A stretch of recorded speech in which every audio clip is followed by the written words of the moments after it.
이거는 이게 말도 안 되는 사건인데 환자를 성추행한 산부인과 인턴 사건이래요. 산부인과에 또 인턴이에요. 아유 참. 근데 이제 얘기한 게 여기 땡땡 쌍따옴표로 나온 게 뭐냐면 좀 더 만지고 싶다. 말이 돼 이게. 기가 막히죠. 예. 예, 뭐라고 했는지 제가 한번 읽어보겠습니다. 네. 저는 여성의 신체를 좀 더 만지고 싶어서 여기에 서 있겠습니다. 아이고 머리야. 병원 수술실에서 마취 상태의 여성 환자를 성추행한 혐의로 재판에 넘겨진 전직 그 대학병원이래요. 네. 인턴이 1심에서 실형을 선고받고 법정 구속이 됐답니다. 될만하네요. 네. 네. 2월 10일이죠. 법조계에 따르면 서울 동부지법, 서울이네요. 형사 9단독 정경세 부장판사가 전날 중강제추행 등 혐의로 기소된 전직 서울 땡땡병원의 산부인과 인턴 A씨, 35세네요. 이 사람한테 징역 1년 6개월 실형을 선고해버렸대요. 선고하고 성폭력 치료 프로그램 이수 40시간 하고요. 아동 청소년 관련 시설, 그럼 뭐 병원은 끝난 거네. 예, 장애인 관련 시설에 대해 각각 5년의 취업 제한 명령을 내렸습니다. A씨는 지난 2019년 4월 본인이 근무하는 병원 산부인과 인턴으로 일하던 중에 마취 상태로 수술 대기 중인 여성 환자, 산부인과 수술 대기 중인 여성 환자가 있으셨대요. 마취 받고요. 예, 예. 못 움직이는 의식 상태에서 없으신. 이분을 성추행한 혐의를 받고 있대요. 그래서 2021년 검찰이 이 사건을 경찰에서 넘어온 사건을 수사해서 네. 재판에 넘겼고 같은 해 11월 징역 3년을 구형을 했대요. 검찰에서는. 네. 3년 선고해달라는 얘기죠. 네. A씨는 환자의 특정 신체 부위를 지속적으로 만지며 좀 더 만지고 싶으니 수술실에 있겠다고 말하거나 이거 좀 심한데 자궁을 먹나요? 라는 등의 발언을 한 것으로 알려졌다. 무슨 생각이에요 이게 도대체? 그러니까 피해자분이 마취 상태니까 못 알아듣는 줄 알고 이 얘기를 했는지 아니면 못 움직이는데 이랬는지 못 이게 움직이는 거 아마 알면 했으면 그 준강제추행으로 이제 그 기소가 된 거 보면은 네. 그 아마 이제 그 피해자 환자는 예. 의식을 잃는 마취 상태였을 것 같아요. 준자가 붙으면 네. 이게 그 의식 상태가 없는 없는 상태에서 이루어지는 거다 보니까 네. 아마 마취를 해서 좀 이렇게 못 들으시는 상태가 아니셨나 네. 싶어요. 네. 근데 이제 여기서 더 엽기적인 게 이게 진짜 놀라실 거예요. 이 전 부장판사가 판결 요즘에는 넣어놨는데 네, 네. 악질로 본 게 뭐냐면 네. 수술실에 있던 동료 의사가요. 네. 피해자의 신체를 만지는 거를 반복했다고 진술을 했대요. 같은 다른 의사가 있었던 거예요. 그 심지어 제지를 했다고 예. 하잖아요. 그래서 동료 의사가 제지를 하면서 이거 하면 안 됩니다. 했는데도 불구하고 자기는 그냥 강제로 계속 만졌다는 얘기죠, 행위를. 이 정신 나가는 건 아니에요?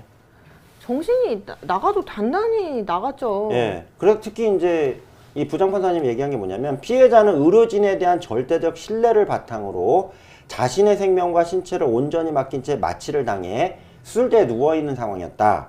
그런 환자를 추행한 것은 피해자의 인격권을 심하게 침해하고 인간으로서의 기본적 존엄성을 훼손한 행위로서 제조일이 좋지 않다. 따라서 실형을 선고한다. 그래서 법정 구속을 시켜버린 거죠. 1년 6개월 네. 선고되고. 그리고 또 A씨도 웃겨요. 이 인턴이 뭐라고 그랬냐면 1심 선고 후에 이제 구속되잖아요. 수갑차 네. 오니까 당신 뭐 할 말 있어? 판사가 물어보니까 뭐라냐면 드릴 말씀이 없다고 그러더래요. 왜 안 죄송하지? 죄송해야 되는데. 아니 오늘 이게 근데 소화불량 걸리겠네 진짜로. 얼마나 직업의식이 없으면 이런 행동을 해요? 이게 산부인과 의사라며요. 산부인과 인턴. 그러니까요. 아니 지금 보면은 나이가 35이에요. 35에 이제 인턴하면 뭐 공부 열심히 해가지고 그럼. 인턴하면 훌륭한 의사가 될 생각을 해야지. 네. 지금 인턴 주제에 지금 이따위 행동을 하면 이게 말이냐고요. 이게. 인턴이 교수님 전문의까지 가려고 들어가는 과정이잖아요. 네. 수련 과정이니까. 그럼 산부인과 전문의 될 거 아니야. 그러니까요. 면허 따고 나면 얼마나 피해자가 많이 제 발생해. 말이요, 제 이거 뭐 말이요. 흉기인데. 이거 인턴 시절부터 지금 이런 사고방식을 갖고 있는 인간이 전문이 되고 이렇게 하면 뭐 뻔할 뻔짜 아니겠어요. 참 답답하다. 이 또 의사 면허는 안 날라갈 거 아니에요. 제 말이요.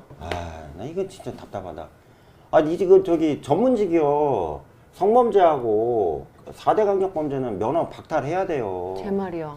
예. 지금 이 사람이 지금 뭐 이제 이런 전력이 있다 보면 뭐 대학병원이나 이런 데 이제 조금 뭐 어려울 수는 있겠죠. 예. 근데 본인이 개업하면 우리가 알 길이 없잖아요. 그거 어떻게 알아 그걸. 이거 의료법 바꿔야 돼요. 이게 지금 면허 이 사람 어디 가고 또 저기 출소 안 나오면 어디 가서 의사 개원하면 안 되잖아요. 하겠죠. 예, 안 하겠어요? 하겠죠. 응. 예. 안할 정기간 리가 없죠. 지나가면은. 아, 복수아님, 베리쿨러님 검사 중에 그죠. 네, 그래서 그런 얘기들도 많이 하시더라고요. 뭐가 있을까요, 그 네. 이제 그 뭐야 이제 출산할 때 네. 출산할 때는 반드시 산부인과에 이제 좀 갈 수밖에 없잖아요. 예, 예, 예. 그렇게 했을 때 이제 전신 마취하면 음. 조금 뭐 여러 가지 이유가 있죠. 전신 마취 안 해야지 이제 뭐 아이도 바로 볼 수 있고 뭐 이렇게 하는데 혹시 그런 것 때문에 나는 그냥 척추 마취로 이렇게 의식은 있는 상태에서. 네, 그거를 좀 선호하는 거를 하고 싶다라고 이렇게 말씀하시는 분들도 많아요. 그런데 참. 대부분의 절대 다수의 산부인과 의사 선생님들이 사명감 가지시고 새로운 생명을 맞아요. 이렇게 네, 탄생시킨다는 제 주변에 굉장히 그 네. 사명의식을 가지고 이렇게 하는 건데 네. 이런 몇 안 되는 이런 인간들 때문에 네. 산부인과 이제 진료받을 때 조금 나를 대상으로 좀 그렇게 할게 두렵다 이런 생각을 하게 만들잖아요. 네. 이런 인간들 때문에. 맞아요. 이게 있어서는 안 되는 얘기예요. 이게 왜 그러냐면 의사라는 직업 자체가 저는 솔직히 말해서 성직자나 의사나 법관이나 선생님 뭐 이런 식으로 맞아요. 네. 존중받아야 되고 되게 힘든 직업이거든요. 직업이면 여기 들어오는 사람은 윤리적 도덕적 관념이 다른 직업보다는 저는 되게 높아야 된다고 맞아요. 생각하거든요. 뭐 네. 방송도 마찬가지고. 네. 근데 이게 만지고 싶어갖고 뭐 그만 하지 말라고 옆에 동료 의사가 얘기했더니 아우 난 더 만져야 돼. 이게 말이 되냐 이거예요. 이거 제정신이야 이거.